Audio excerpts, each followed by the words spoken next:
Tanggapin mo ang palad ko.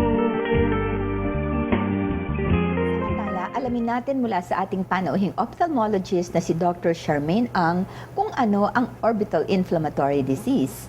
Anong bahagi nga ba ng mata ang apektado nito? Lahat po ng yan sa sagot ni Doc.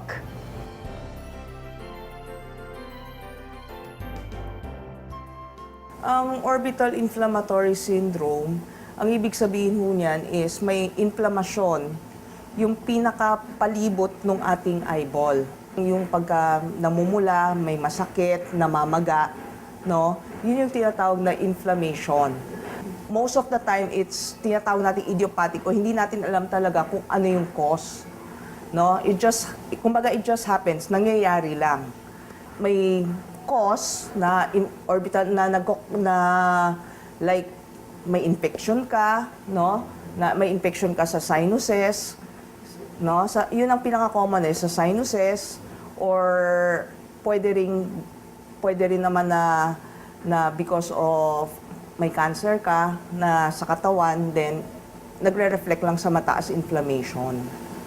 Masakit ang mata, minsan medyo nakaluwa ng konti, namamaga in terms of medyo mapula ang mata, and then pagka tumitingin sa kanan, sa kaliwa, sa taas, sa baba, may pain.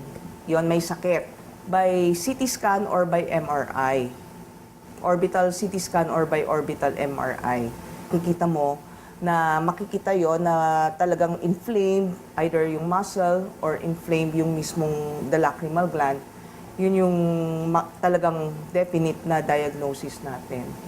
If it spreads na yung buong orbit involved na at pati yung sa pinakalikod ng mata kung saan yung daanan ng ugat ng mata natin, inflamed na rin siya, then pwede siyang mabulag kasi because of yung maga, naiipit yung ugat ng mata.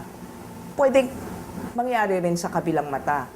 Usually, pagka mild lang naman, we give mefenamic, ibuprofen. Pero ang pagka medyo medyo may sakit na, yung may pain and everything, then we give steroids. We give oral steroids. Pag malala na talaga, then sa suwero idadaan yung steroids. Once na you give steroids, automatic yan. Sandali lang yan, mabilis, mawawala ka agad. Pag magbigay kang steroids at hindi naman gumaling pa yung patient, then most likely, baka may ibang cause kung bakit yung ganyan yung patient. Kailangan patingin kayo sa sa ophthalmologist, no?